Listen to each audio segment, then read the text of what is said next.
It's Car Con Carne. Let's eat in the car. It's Car Con Carne. And now here's the star of our show, James Van Alstyne.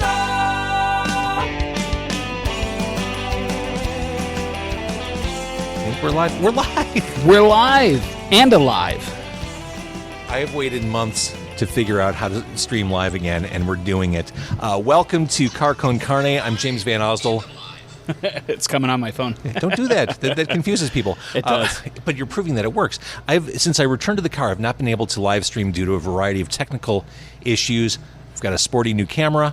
I think it's the karma that my guest brings with us today. It's Mr. Agitator of V is for Villains. Or maybe it's the climate we're in. We are in the brewery part of Temperance Brewery in Evanston, which, by the way, is the warmest part of all of Evanston. Yeah, it feels like it is back here. So you can hide how much you're sweating because you've got... Is that a mask? This is just my face. This is the face I was born with, man. This is my face. So I'm going to sweat profusely on my first live stream back. This is really exciting. I feel like I've solved a major puzzle today, Mr. Agitator. You have no idea how big of a deal it this is to me. And audio's like that, where anytime you solve any puzzle related to audio, it just feels like the world's biggest win. So this is nerdy, like behind-the-scenes stuff.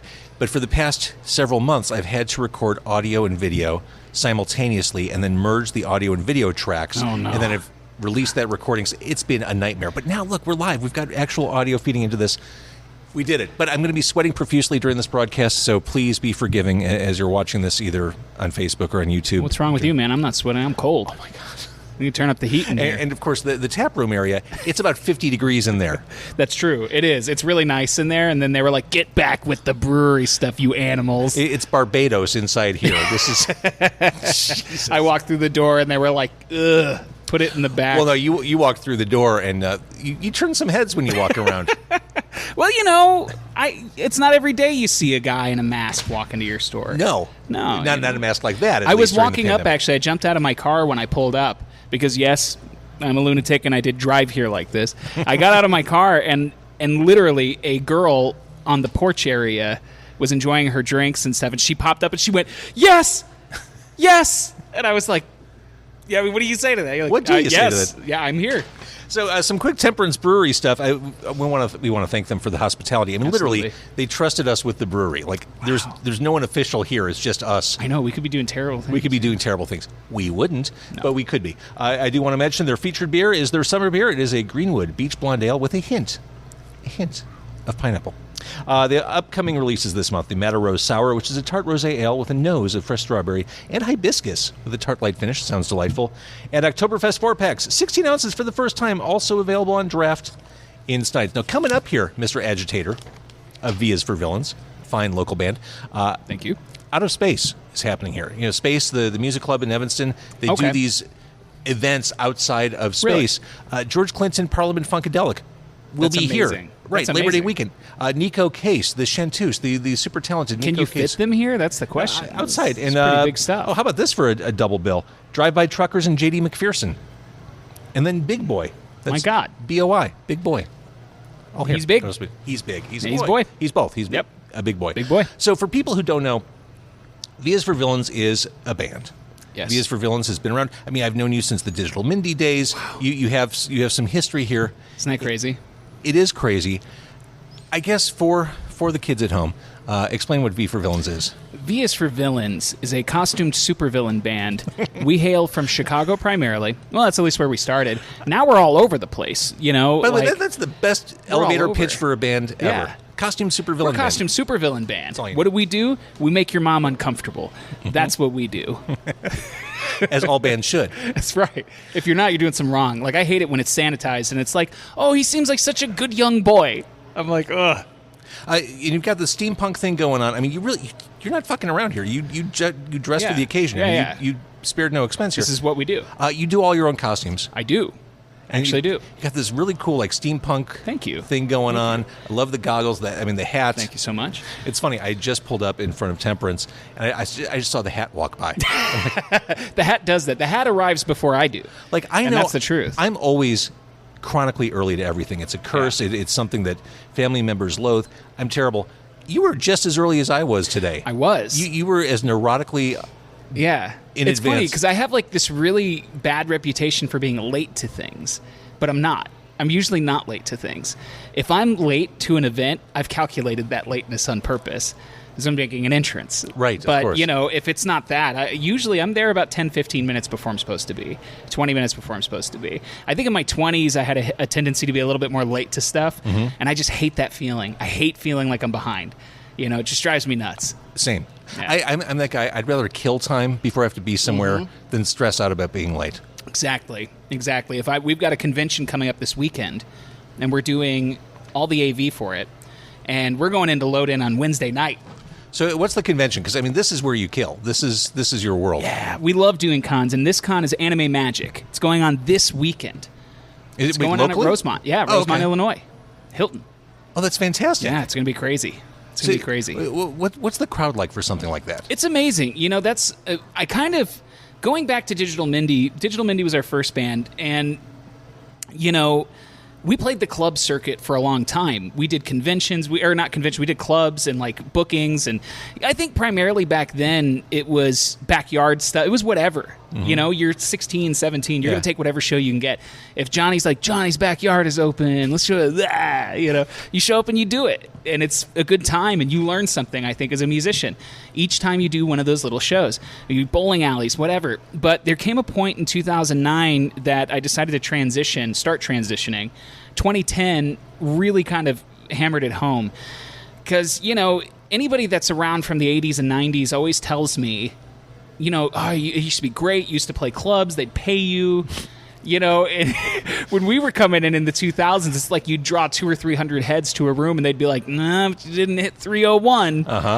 So hey, and then you just would never make money that way. Right. So I started to say, I feel like conventions are this generation's clubs. It just kind of linked to me. Interestingly enough, the con head of Anime Magic, Richard Nash, he was the drummer for Villains for a long time. Okay. He was the pulse in the band. And he's the one who actually turned me on to trying conventions. So, in a weird way, it's his fault. Well, and what you're saying makes sense to the extent that really the successful artists in the present day are those who know how to build community. Right. Online, on social media, engendering community is how you keep your Right. fans. And what is a convention other than a collection of members of the same People that community? have the Yeah. same mindset of putting on a costume and making your mom uncomfortable. That's right. So, all right, so that con's coming up. Right. And musically, let's talk about where you're at. You've been you've kept your songs close to the vest in that you haven't let them go wide No. on streaming. The most recent album, especially, Villains Never Die, Mm-hmm. we released that in 2019. And no, we didn't put that one on Spotify. I've released a couple of tracks here and there, and I keep... Do you know how much money a band can make on Spotify? Are you nuts? Man, I could have made 14 cents by now. I could have been $80 in debt by now That's from right. Spotify. Keep hydrated here. This is... I know, we're both sweating to death. Soon it's going to be us trying to hang ourselves from the rafters because we're like heat stroking. We're like, James, we'll never get out. We'll never get out. Save Put me in yourself. the brewery. Make me a beer. You just reminded me of a horror movie from the past couple of years that involved a hanging, and I can't think of the name, so I'm going to keep going. Anyway. What was in my head was Phantom of the Opera from the 20s. I feel like Phantom of the Opera is always in your head. Mm-hmm. Yeah. He'll always be there singing songs in my head. All right, It's so true. so musically you decided not to go the Spotify route. No, not for Villains Never Die. I really like that album personally. There's just something about it that I feel like it just came together for me, and I wrote it in this period of time where it was just like, I just want to do something different and break my own writing styles and trends. But it's still got to sound like us, right? But, there were certain songs in there I actually wrote and recorded vocals before there was even music. And I structured out the entire thing and then added the music later. And that's usually so against my type. That's like the exact opposite of how I usually do it. So, to me, I was kind of like, we kept getting sabotaged on the release of this album. Everything just kept exploding on the way to putting it out. Mm-hmm. And then the pandemic and the shutdown right after, I just felt like it never got a fair chance. So, I kind of held them back in physical copies. And I know people don't do CD as much anymore, but it's a medium that I really like. Our upcoming album, we're going to make cassettes for it. Yes. Because I'm buying cassettes again. Yeah, I never really? in a million years I never Don't thought they I would, sound great? No, but in a million years, I never thought I would buy cassettes again. But I decided to build a component system for the first time in years. So I have my turntable, I have my receiver, I've got a cassette deck now, and a CD player. I mean, I was listening to everything digital. Right. And I really am enjoying physical music again. It's cool. To the point where it's obsessive. There's something cool about having it. There's something cool about having a holding piece of the music. Right. 100%. The artwork, the feel of it, and then that it binds you to no playlists. Yes. Start and stop. This isn't a complete experience. I've said the same exact thing because even driving here, I was listening to one of my playlists on YouTube Music. Yeah. I don't do Spotify. It's a long story, but I don't do Spotify. It's okay. But when I listen to my playlist as I'm driving, I don't listen to whole songs. Because you're popping through to the next. You want to hit the next hook. I get eight. That's exactly it. Yeah. I have ADD. Yeah. And to your point, when I put on a record, when I put on a side of a cassette, I'm not fast forwarding. I'm not looking for the next song. I am locked in. So for 20 minutes aside, I'm part of that artist's vision. I love it. And there's something to be said for that. There is. Someone was asking me the other day, so what is it about vinyl that you like? Do you think the audio sounds better? I've heard that argument before. Right. Do you like the collectability and like finding stuff that's valuable? For me, it's strictly experiential. Right. It's the same thing as going to see a film.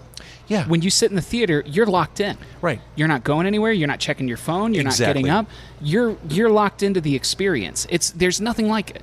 And I feel like absolutely what you're describing about an album is the most complimentary way to see the artist's vision through. Yes. Because when I make something, it's in my head that, they're going to love these nuances. And then you can always tell the real fans, the diehard fans, because they come up and they say like, "Oh my God, you had this amazing arpeggiation here and here." You're like, "Oh yeah, you caught that." People really say that? They do. Okay. Not arpeggiation particularly, but they'll usually emote it like this. They'll say something along the lines of, "There was that thing that made that sound." It was like whoop whoop whoop whoop whoop whoop whoop whoop, and I really liked that. And you're like, "Oh, cool, you heard it. You heard that one sound that I designed and put it in a layer of 80 other sounds." It means you listened to it more than once, and you didn't just go for the hook. Mm-hmm. You know, like that's the only thing that drives me crazy when you write songs and people give it 4 seconds and they're like, "Nope, boring, bye." You're talking to someone who's worked in radio for his entire career. That's right. That's how songs live and die. Mm-hmm. It took 30 seconds to get to the hook. That's it. It's too much. It's too much. Yeah. Can't play it. It's 4.5 minutes. What are you doing here? Nothing. 2 minutes, 30 seconds. Lead with your hook. Let them know what they're getting. So cassettes and compact discs aside, why not vinyl? Why not vinyl? I don't know. I like vinyl. I think, I'm going to be honest, not only is it the cost, because producing vinyl is expensive. It's expensive, and it takes forever to get it pressed these days. It takes forever to get it pressed. And then maybe you've missed your lead time. Though, I do think it would be amazing to take vinyls to conventions and sell them. Mm-hmm. Because fans at conventions, they love the physical. Sure. They love walking away with the CD, because then after your show, you stand there for an hour signing stuff. And they're having such a good time, and they're getting pictures with you. Like, I feel like a vinyl would live in that world. Mm-hmm. Just like I'm excited to see how a cassette could live in that world. I feel like the personal answer to that is because I didn't grow up with vinyl. I grew up with cassette. You know, I was born in 85. So by the time I was actively listening to music on my own in like 90, 91, I was, bumming that curve had cassettes. already, Right. peaked. I wasn't bumming his vinyls. Mm-hmm. I didn't even know how to use a record player until my 20s, until he showed me, which was actually interesting. And a side note, a friend of mine asked if I could transfer a resident of a nursing home's vinyls of her Polish husband's radio show. Oh, wow. What an amazing job. What an amazing thing to do. Like, that was like 2006, I think. Wow. Oh, man. And I did. I made, because she didn't want to play them, but here's the thing. Like I said, yeah, I'll do everything I can to do a transfer for you, a digital transfer, and clean it up. And oh my God, how do you do that? Especially in 2006. I was sitting there going like, what is... I don't even know how to play a record, and I'm sitting there terrified I'm going to scratch this lady's records. It was such a cool thing to do, but that was when I learned how to use records the first time. It just went right over my hat. Right over your hat, sure. So I've said this to you personally and professionally before. You're kind of a Superman, although a supervillain. You've been through so much crap in your lifetime, physically, as far as health goes, and just everything. I'm so amazed that you're sitting here. I mean, Thank just recently you went through a bunch more stuff, didn't you? I did. It was in December. I had surgery. But I broke my back around October 1st. Again, third time. I was opening a unit door, storage unit door, like a roll-up door. Third time number 3. So the door was not on correctly. It was a broken facility. The door snapped. I caught it, like just out of instinct. Yeah, you know, yeah. I was just there holding it, and it just popped my spine. I was in the ER the next day. Within about 3 days, I couldn't walk or move or function. I had to lay down flat for months. How terrifying. It was horrible. It was a horrible experience, and I've been through it before, and this one was pretty bad, not going to lie. You know, my girlfriend was having to pick me up and, you know, help me get to the bathroom. I'd have to stand and eat as fast as I could at a plastic table and then lay back down. Oh, my Lord. Because I couldn't stand. You know, I would go in for injections, spinal epidural, just to kind of hopefully get a little of the swelling down in the spine. And, you know, I would just be screaming in the waiting room because they didn't have anywhere to lay me down. So I was standing, pivoting back and forth for 30, 45 minutes. Going, I can't do it. Are you guys ready? Are you ready to take me yet? Oh, my God, I can't stand. You know, and they're just like, Mr. Santiago, we're going to try. Sit. Please sit. I can't sit in a chair because I was in this position almost of sitting when I caught it. So I couldn't mimic that position at all. So I couldn't sit, I couldn't stand, laying down as flat as possible. The only thing, and even then there was a lot of pain. So, you know, I went in, I saw the surgeon who did my surgery in 2013 for my spinal fusion. You know, and he's great. You know, he sat down and he was just kind of like, what are you doing, you madman? You know? He's like, did we have this conversation? We thought you were done. You again. Yeah, I'm back. So when did you start moving around again? I mean, because like I said, I watched you walk in here. You'd never guess that you'd been through something as traumatizing as that. That's a huge compliment, honestly. It really is. So, you know, I had a spinal laminectomy this time, which is basically where they remove the disc, and then apparently they put a mesh inside of the spinal column to keep what's left of the disc from popping ever again from that area. Because what happened was when I caught the door, it punched the disc out of my spine, and it just happened to burrow into one of the worst sciatic nerve stems you can have. Oh, I can't even imagine the pain. So it just sliced right through it, punctured itself right into it, and was causing burning and shooting sensation the entire time. You know, he came and he fixed it. I started up on physical therapy about 2 weeks after surgery, 3 days a week with Carly Fraley. She's my physical therapist. She was amazing. Her team was great. They were at team rehab. You know, she really helped get me there. And, you know, I persisted and kept going 3-4 days a week, something like that. And she started me off small. I mean, in the beginning, I couldn't lift 2 pounds. I couldn't stand without, you know, couldn't teetering. lift 2 pounds. Couldn't lift 2 pounds because the weight was just... It's funny because you think about that, and I think about that now. Sometimes I'll be doing something simple like driving or walking, and I'll be like 6-7 months ago, I couldn't do this. Well, it's funny. I had to load in a bunch of stuff, a mic stand, all my audio gear. Right. And you said, well, do you need my help? I'm like, no, I've got it. Because I just assumed, I'm not asking that dude to help me I with appreciate stuff. that. But I would help because I can. Okay. Now I'm doing pull-ups and bench presses. And wow. Yeah, you know. Like, that's the thing. I mean, I'm a big believer that your body is in the state that you keep it. So if you decide, I'm done, I'm out, that's it. Of course, you have to respect your physical limitations. Mm-hmm. And we all have them, you know. But what hit me was I decided around December 5th, 6th, 2 or 3 days after my surgery when I started this trek and started exercising again and moving again, I decided that the last 3 years I wasn't doing enough. I'd put on a little weight, gotten a little slower, you know, you get comfortable. And I was just like, you know, this is, I mean, nobody deserves this, but it's, you know, I should have been taking better care again. Mm-hmm. So it kind of shocked me back into that place. So I'm going to get weight off. I'm going to exercise regularly. I'm going to eat better. I'm going to stop, you know, cramming food in my face every 5 seconds. You know, you're in shutdown pandemic mode. Everybody's, you know, the COVID-20 we all gained, you know, and it's kind of like, yeah, you can do that, or you can decide, well, I'm going to push myself to the physical peak. I'm going to be stronger than I was before I got broken, So to me, it was one of those moments where I said, I'm going to transition the physical therapy to its peak when they release me. And when they release me and they say, you're well enough to be active normal again, then I'm just going to hit the gym 4 days a week and continue to lift and exercise and run and do all of these things as if it were my physical therapy, because it is. Yeah. And I kept that up, and now I'm benching and lifting and doing what I can. Again, you couldn't lift 2 pounds. Couldn't lift 2 pounds. And now you're benching and lifting. What a story. Thank you. What an inspiration. I appreciate that. I mean, that's the whole goal, right? Is to try and let other people know I'm not special. I'm a dude in a costume. But the truth is like we can all do this.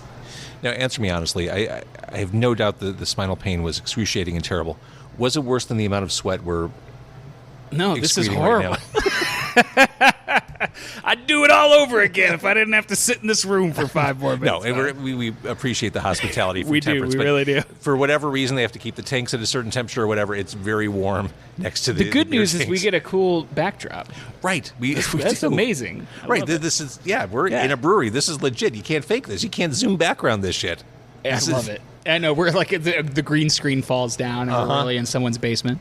I just realized last time you were on was episode 395. Wow. 240-something episodes later. That's crazy, man. See, let's talk about you, though. That's prolific. It was a survival thing. It's amazing. I've said it before. When the pandemic hit, like that week, I realized I needed to do something to keep the podcast going, because I obviously couldn't do it in my car. I couldn't get together with people face to face. So I decided to move the podcast to Zoom. Right. Like literally the day after we were told at work, don't come back. I'm like, okay, I've got to figure out a podcast solution. And then I realized this is how I'm going to keep my sanity through all this. This will give me something, a fixed position on my calendar every day where I have something to do that's not doom scrolling and paying attention to the fact that the world is metaphorically on fire. Exactly. And it was, for me, it was also, selfishly, it was a way to keep communications open with everybody. Yeah. I met a lot of cool new people. That's amazing, though. That's a good thing. Oh, it was great. I got seeing some of these people in real life who I only talk to over Zoom has been a real thrill for me. Like, absolutely. Oh, you're a 3D person. Right. You're not just the screen. Right. The screen we're all used to now. Yeah. Yeah, so that's my deal. It was a self-preservation thing more than anything. And a mental health thing, really. Right. Because you're keeping working. You're doing that thing that's driving you. I've said this before as well, but I got to a point in early June where social media, the comments, the news, it was really too much to bear. Yep. Like, it was really too much to read. I'm like, I can't do this. And I just made a point every day of going for long walks. That was my version of benching and whatever. Just to clear my head and not paying attention to social media and all the just the shit show that was. Oh, yeah. You have to tune out. You have to do that. And you're right, mental health. It's good for you physically, but it's also just clearing the clutter and just going like, I can disconnect from that. Right. And the world will still be there when I get back. Yes. Well, fingers crossed. Right. Yeah. Nowadays, you never know. You just don't know. All right. So where do we stand with music now? What's next for V is for Villains? Well, that's really interesting. When I was in shutdown mode, even pre-injury, I, for some reason, decided that I wanted to cover a ton of songs from the 80s era. Why? I don't know. Because, for me, I hear the influence. I grew up with that stuff. 100%. But, I've never been big on doing covers, right? It's one of those things that I've done a couple here and there. One of our more famous-y things is Pink Elephants on Parade, which is a Dumbo song that I covered back in 2010. Random. I just woke up one night, I was like, Pink Elephants. It's got to happen. I love that song. I'm going to cover it. But, to do, a full album of covers like we're doing called Steal the 80s, because that's what we're doing. We're stealing the 80s. That's new for me. It's new ground, and it's been so much fun. We've been having a blast. We've run the Steal the 80s cover show 2 or 3 times now. The first time being at Anime Midwest, the second time being at Evil Expo. We did 2 shows there last week, and then we're doing Anime Magic coming up this weekend. Saturday night at 9 we'll be playing. And we're going to run the Steal the 80s show again there. And it's just been incredible. It's just weird doing these songs and watching the crowd just come to life because they're hearing these things that they grew up with too, or that they know really well.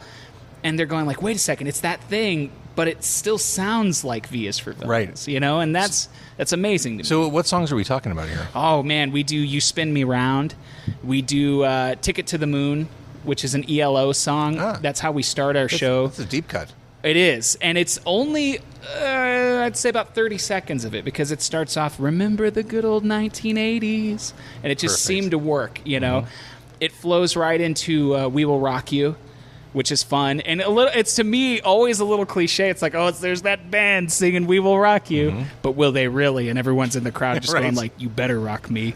Narrator's voice. They didn't They rock me. didn't rock him that night. Nick fell off the stage. Got back break number 4. Yeah, that's another story. All right, so what else? What other songs? I'm fascinated. I grew up in the 80s, so this is fascinating. We do Tainted Love. We do Blue Monday. Oh, great. We Perfect. do. I'm working on a cover of Cars right now. Gary Newman. Which, by the way, that Pleasure Principle album, I keep going back to that. Album. I love that. That is a album. flawless record. It really is. I bought it on CD in New York in 2006. We were on tour with Raymond Watts with Pig. Oh my God! And I had him on the podcast. He's amazing. His last album's fantastic. It is. Oh no, his work has only gotten better. Yeah. It's like every time he drops something, man, I always write him an email. I'm like, mate, that's good. I had him on the show right after his most recent album came out. Amazing. And I said, what do you think the best song on the new album is, and why is it Deliverance? Yeah. That song is so... It is good. And that's the thing, like, and I mean that genuinely. Like, it's amazing to me because I know Raymond pretty well now. But, like, the point is every time I see him, I'm still kind of a fan. Like, when I watch him work, and, man, his ethic's so good. It's so he's strong. one of those dudes. He's just, like, effortlessly cool. He is. No, he's a real rock star. Yeah. That's the thing. And anytime I talk about Watts, whenever I talk about Watts when I'm doing like a Q&A thing or like an interview or anything like that, whenever Watts comes up, I'm always like, that guy is everything you want him to be. Yeah. Oh, you know, he's always, oh, hello, darling. He's like 18 feet tall and like the coolest guy in the room, you know, and such a kind guy. That's one of the biggest things about Raymond that always stuck out to me. Like as a kid meeting him, being like 20, 21, this guy could have... Sounds like the choo-choo's coming. Oh, here comes the train. The guy could have blown me off. He could have just been like, you know, hey, you know, screw that band. They're a bunch of kids. Now, that guy took care of us on the road, and he was very kind to us. So that kind of endeared him in my heart forever. So whenever they come through, you know, they jam at our place. I'm always like, take whatever you want, man. It's yours for sure. So, okay, Gary Newman Cars. Yeah. And what else? Gary Newman's Cars. We do... God, I should know this because I've been playing this show forever, but I think the beer glass is getting a little it's getting a little empty over there. No, because again, Mr. Agitator is enjoying the Greenwood Beach Blonde Ale with just a hint of pineapple. Temperance. We do a version of "School's Out" by Alice Cooper, but it leads right into literally like slams right into. Another Brick in the Wall Part 2. Now, you know Alice does that combo live. Wait, what? Really? Yes. Wait, he does Schools Out, Another Brick in the Wall? Yes, he's been doing that for the past few years. He's been doing that as the encore. He'll segue into Another Brick in the Wall. Like, we don't need no education. He'll segue right into that. I gotta go. Because I'm not making this up. I didn't know that. That's amazing. I had no idea. That's amazing. I thought I was, like, revolutionizing some shit. Well, you're still revolutionary. No. That's amazing, though. Like, I got to look this up. Like immediately. I'm that guy. I haven't missed Alice Cooper for, like, the past 10 years. That's awesome. That's awesome. See, like, in my head, I was like, those two would go so well together. And you're right. Holy shit. He was right, though. Uh-huh. That's awesome. That's really awesome. Like, I can retire now. Like, my entire legacy fulfilled. You know what you might also want to try? Do We Will Rock You into We Are the Champions. Done. Yeah. That would be revolutionary. I can do that. All right. So as we wind this down, wrap this up, insert metaphor here. To follow you, to keep track of your music and all things V is for Villains, are we just going to V is for Villains on social? Yeah, we're visforvillains.com. That's our official website. You can find us at facebook.com/V is for Villains. We are on Twitter. We are on YouTube. We're you can find us, baby. We're places. We're doing things. All right, now before we go, I want you to look in that camera and make a scary villain face. I don't know if that's scary. That's more of a... scary. It's more of like a what's a scary villain? Like yeah, that's very scary. Scary faces. So we are live at Temperance Brewery. Thank you for Temperance. Or thank you to Temperance for the hospitality. Thank you, Temperance. That right there is Mr. Agitator. V is for Villains. Thank you for watching. This was the first live stream done off-site in well over a year. So this is a big deal for me. This is a big day.